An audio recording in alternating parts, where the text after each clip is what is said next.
இந்த வீடியோ யாரை பத்தினா, என்ன மாதிரி ஸ்மால் கிரியேட்டர்ஸ் இருக்கீங்களா அப்படின்னா இந்த வீடியோ உங்களுக்காக தாங்க.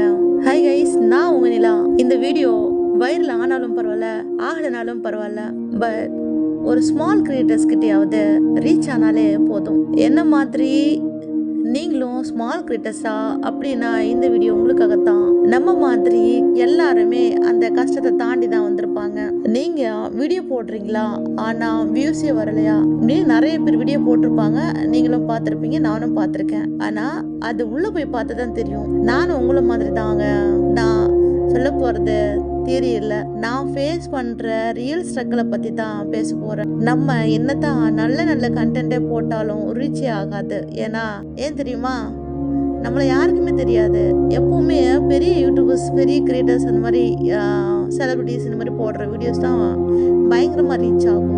நம்ம போடுறதுலாம் 5-6 வியூஸ் தவிர வரதும் போகாது. அப்படியே 1-2 லக்லி வந்துட்டு 1K போயிடுச்சுனாலும் அது வந்துட்டு நமக்கு கிடைச்ச லக்குன்ற மாதிரி தான். ஒரே ஒரு ஃபோனை வச்சுட்டு மேனேஜ் பண்ணணும், எடிட்டிங்கே தெரியாம என் தம்பிக்கிட்ட கொடுத்து எடிட் பண்ண சொல்லி அவனை கெஞ்சி, அதனால டைமிங் மிஸ் ஆகி ஒரு கன்சிஸ்டன்சி இல்லாம இப்படி டிலே பண்ணிக்கிட்டு என்னால் மெயின்டைன் பண்ணவே முடியலங்க. ஷார்ட்ஸ் போட்டாலும் லாங் வீடியோஸ் போட்டாலும் ஒரு ஸ்டேஜுக்கு அப்புறம் வியூஸே போக மாட்டேங்குது. அப்படியே நின்றுடுது ஸ்டக் ஆகி. அப்போ சில நேரம் மனசு கேட்கும், இதை நீ கண்டினியூ பண்ணி ஆகணுமா வேண்டாமா, விட்டுட்டு போயிட்டு வேற வேலை இருந்தா போய் பாரு அப்படின்ற மாதிரி கண்டிப்பா மனசு கொஸ்டின் கேட்குங்க. எனக்கு மட்டும் கேட்குமா? உங்களுக்கும் கண்டிப்பா கேட்டிருக்கும். ஆனா ஒரு விஷயம் நிச்சயமா சொல்றேன், நம்ம விடாம வீடியோ போட்டுட்டே இருந்தா ஒரு நாள் யூடியூப் அல்காரிதம் கூட நம்மளுக்கு நோட்டீஸ் பண்ணிடுங்க. என்னடா இந்த பொண்ணு கண்டினியூ வந்துட்டு கரெக்ட் டைம் வந்து பண்ணுது, இதோட வீடியோ எடுத்து நம்ம வந்து ஆடியன்ஸ் கிட்ட சேவ் பண்ணிட்டு அது கூட நமக்கு வந்து சப்போர்ட் பண்ணும். அதனால ஸ்டாப் பண்ணாதீங்க. டெய்லியும் இல்லைனாலும் ரெகுலரா வந்து போடுங்க, ஒரு போஸ்டாச்சும் போடுங்க. அப்படி இல்லைனா கூட பரவாயில்ல, வீக்லி 2 டைம்ஸ் ஆச்சும் வீடியோ வந்துட்டு அப்லோட் பண்ணுங்க. ஃபர்ஸ்ட் ஃபியூ செகண்ட்ஸ் ஸ்ட்ராங்கா ஏதாவது ஹூக் இருக்கிற மாதிரியே பண்ணுங்க. முக்கியமா ஃபேக் டைட்டில்ஸ் வந்துட்டு வைக்காதீங்க, அதை அவாய்ட் பண்ணிடுங்க. ஏன்னா ஆடியன்ஸ் கிட்ட வந்துட்டு ட்ரஸ்ட் வந்து பில்ட் பண்ண முடியாது. ஏன் தெரியுமா? ஏன்னா இந்த விஷயத்துல நானும் பாதிக்கப்பட்டிருக்கேன். நிறைய பேர் வந்துட்டு நான் 1 மந்த்லயே வந்து மானிட்டேஷன் வாங்கிட்டேன், எனக்கு ஃபர்ஸ்ட் சேலரி அப்படின்ற மாதிரிலாம் வந்து போடுவாங்க, வீடியோ போடுவாங்க. நானும் போயிட்டு ஆர்வமா பார்ப்பேன்.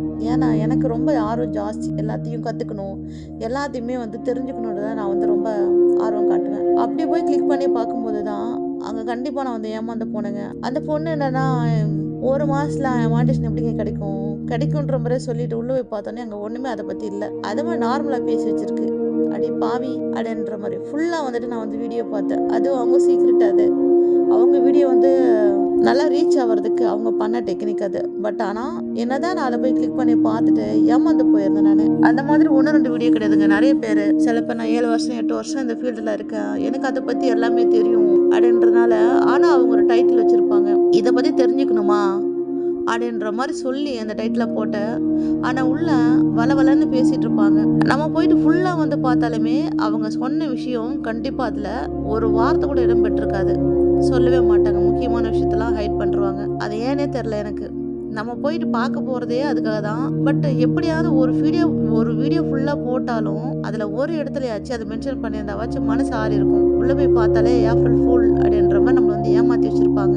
இந்த மாதிரி என்ன மாதிரி அந்த மாதிரி வீடியோஸ்லாம் வந்து கிளிக் பண்ணி பார்த்துட்டு எத்தனை பேர் ஏமாந்துருக்கீங்க? ஸோ அதை கமெண்ட்ஸில் சொல்லுங்க கைஸ். நானும் வந்து வளவலன்னு பேசிகிட்டே இருக்கிற மாதிரி எனக்கே ஃபீல் ஆகுது. ஸோ அப்படின்னா மன்னிச்சுக்கவும்.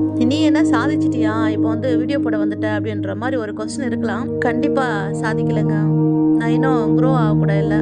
ஆனால் நான் இதை ஸ்டாப் பண்ணலை, நீங்களும் கண்டிப்பாக ஸ்டாப் பண்ணாதீங்க. ஒரு நாள் நம்ம எல்லாரும் க்ரோ ஆகலாம். நீங்களும் என்ன மாதிரி ஸ்மால் கிரியேட்டர்ஸ்னா கமெண்ட்ஸ் பண்ணுங்க. நம்ம ஒருத்தருக்கு ஒருத்தர் சப்போர்ட் பண்ணிக்கலாம். நம்ம கூட யாராவது இருக்காங்கன்னு ஒரு ஃபீல் வந்தாலே போதுங்க, அதுவே நம்மளை நெக்ஸ்ட் ஸ்டெப் எடுத்து வைக்க பெரிய ஹெல்ப்பாக இருக்கும். வாங்க நம்ம எல்லாரும் சேர்ந்து க்ரோ ஆகலாம். நான் சொன்ன இது எல்லாத்தையும் கேட்ட உங்களுக்கு என்னோட மனமார்ந்த நன்றி. ஏன் சொல்றீங்களா? பொதுவாகவே இப்போ இருக்கிற சைக்காலஜி படி கொஞ்ச நேரம் பேசுறது கேட்டாலே நமக்கு பிடிக்காது. என்னடா இவங்க வளன்னு பேசிட்டு இருக்காங்க அப்படின்ட்டுலாம் தோணும்.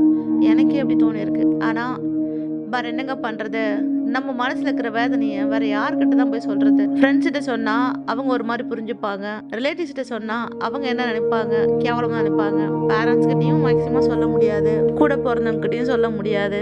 யாருன்னே முகம் தெரியாத, என்னன்னே தெரியாதவங்கிட்ட உங்ககிட்ட நான் வந்து ஷேர் பண்றேன் என்னோட ஃபீலிங்ஸ் எல்லாம். எத்தனை பேர் இது மாதிரி அடிபட்டிருக்கீங்களோ தெரில. ஆனா நான் ஒரு விஷயத்துக்கு வெயிட் பண்றேன். நீங்க எல்லாரும் கண்டிப்பா எனக்கு சப்போர்ட் போனீங்கன்னு நினைக்கிறேன். நான் அதே போல நானும் உங்களுக்கு சப்போர்ட் பண்ணுவேன். வாங்க ஒன்னா சேர்ந்து ஒரு வழியை உண்டாக்குவோம். எல்லாருக்கும் வணக்கம். நான் உங்களை வந்து விடைபெறுகிறேன். உங்கள் நிலா. பாய்.